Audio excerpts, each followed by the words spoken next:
अस्सलाम वालेकुम जी। आज का हमारा टॉपिक है हाइपर फाइन स्ट्रक्चर के बारे में। समझते हैं कि क्या होता है, स्पेक्ट्रल लाइंस कैसे आपके पास जो बनती हैं, उसका सारा बिहेवियर समझने वाले हैं। तो हाइपर फाइन स्ट्रक्चर क्या है? जब हमने बहुत प्रिसाइज इंटरफेरोमीटर यूज किए ताकि हम जो एटॉमिक यानी जो आपका स्पेक्ट्रम को स्टडी करने के लिए, तो पता चला कि जो स्पेक्ट्रल लाइंस होती हैं उसके सेवरल कंपोनेंट्स होते हैं।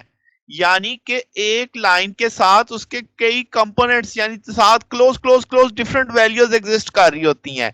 तो ये जो सेपरेशन होती है कंपोनेंट्स के बीच में, ये 3 ऑर्डर ऑफ मैग्नीट्यूड स्मॉलर होती है करेक्टरिस्टिक्स फाइन स्ट्रक्चर की स्पेक्ट्रल लाइंस के मुकाबले में। क्या मतलब? यानी अब आपके पास जो फाइन स्ट्रक्चर है उसके बीच की जो दूरी है, ये वाली जिसकी मैं बात कर रहा हूं, ये उससे 3 गुना कम फासले पे होंगी हमारी उसके साथ कह लो स्पेक्ट्रल फाइन स्ट्रक्चर के साथ। अभी मैं नीचे फिक्स से समझाता हूं तो आपको समझ आएगी। तो इसका मतलब बहुत क्लोजली कंपोनेंट्स होते हैं जो फाइन हाइपर फाइन स्ट्रक्चर बनाते हैं। तो इसका मतलब आपके पास स्प्लिटिंग ऑफ एनर्जी लेवल है वो एग्जिस्ट करता है।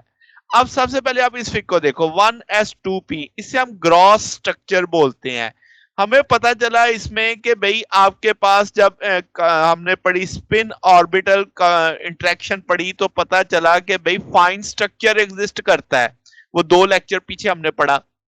तो आपने देखा कि एक जो आपके पास ये लाइन थी 2 हिस्सों में टूट गई, और आपके पास अब फर्दर देखो कि ये जो 2 में गई थी ये फर्दर हर एक के मजीद 2 2 बन गए। तो ये जो मजीद बने ये हाइपर फाइन है, और ये आपका फाइन स्ट्रक्चर है जो हम पहले पढ़ चुके हैं स्पिन ऑर्बिटल इंटरेक्शन के नतीजे में। तो हाइपर फाइन स्ट्रक्चर किस नतीजे में बनता है? तो इसका मतलब ये, यानी अब आपको समझ आ रही है कि हमने हाइपर फाइन स्प्लिटिंग कहा कि एनर्जी लेवल मजीद स्प्लिट हो गए आपके। अब बुनियादी तौर पे अगर कोई फर्क पूछे कि फाइन और अपर फाइन में फर्क बताओ, तो हम कहेंगे फाइन स्ट्रक्चर वो होगा जिसमें लाइन स्प्लिट करती है किस नतीजे में? इलेक्ट्रॉन की स्पिन ऑर्बिटल कपलिंग के नतीजे में आपके पास एनर्जी लेवल स्प्लिट करते हैं। जबकि हाइपर फाइन जो है उसमें आपकी लाइन स्प्लिट करती है because of interaction of magnetic field and nuclear spin. यानी कि जो इलेक्ट्रॉन मैग्नेटिक फील्ड पैदा करेंगे और जो न्यूक्लियर स्पिन के बीच में इंटरेक्शन होगी, उसकी वजह से आपके पास जो फर्दर डिवीजन आएगी एनर्जी लेवल में वो हाइपर स्पिन कहलाएगा, हाइपर स्पिन स्ट्रक्चर की वजह बनेगी। तो समझ आ गई बुनियादी फर्क। अब आपको पता लग गया फाइन स्ट्रक्चर किससे क्यों बनते हैं और हाइपर फाइन स्ट्रक्चर क्यों बनते हैं। अब थोड़ी डिटेल में देखते हैं।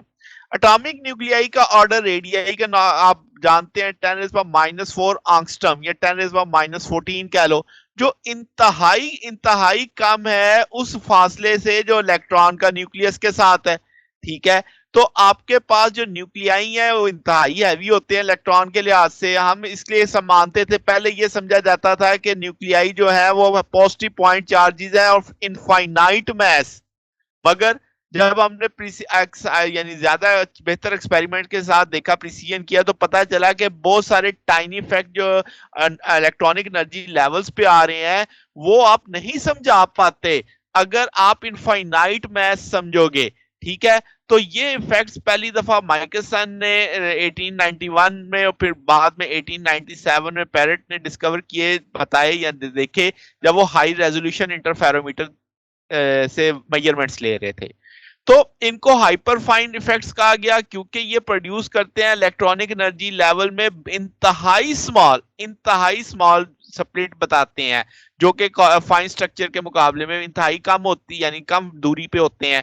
तो जो वेवलेंथ चेंज आती है हाइपरफाइन स्ट्रक्चर में सिंगल आइसोटोप में, वो इंतहाई कम होती है इलेक्ट्रॉन स्पिन फाइन स्ट्रक्चर के मुकाबले पे। बात समझ आ गई? यानी वेवलेंथ की चेंज का मतलब जो एनर्जी की चेंज आ रही है। अच्छा, अब बात करते हैं कि वजूहात। पॉली ने बुनियादी तौर पे इसको एक्सप्लेन किया हाइपरफाइन स्ट्रक्चर को कि भाई ये आपके पास जो है ना एंगुलर मोमेंटम ऑफ न्यूक्लियस के साथ बात जुड़ती है जाके। उसने कहा कि जो ऑर्बिटल और स्पिन एंगुलर मोमेंटम है इलेक्ट्रॉन का वो हम यानी एक्सप्लेन कर सकते हैं फाइन स्ट्रक्चर के लिए। मगर हाइपर फाइन के लिए हमें न्यूक्लियस की प्रॉपर्टीज को देखना पड़ेगा, और यानी वो न्यूक्लियस के इन्फ्लुएंस के तहत ये हाइपर फाइन स्ट्रक्चर बन रहा है। अब उसमें सबसे बुनियादी तौर पे आता है आइसोटोप इफेक्ट, कि आपके पास एक एलिमेंट के डिफरेंट आइसोटोप मौजूद होते हैं, उनके डिफरेंट डिफरेंट एनर्जी लेवल्स होते हैं, तो आपके पास वो स्लाइटली डिफरेंट स्पेक्ट्रल लाइंस बनाएंगे जब कंबाइंड तौर पे आप देखेंगे। मगर ये बात इन जनरल आप सब पे लागू नहीं कर सकते, यानी ये बात सबके लिए सही नहीं है, मगर एक वन ऑफ द रीजन है, कुछ आपके पास एलिमेंट्स पे ये बात लागू होती है, सब पे लागू नहीं होती।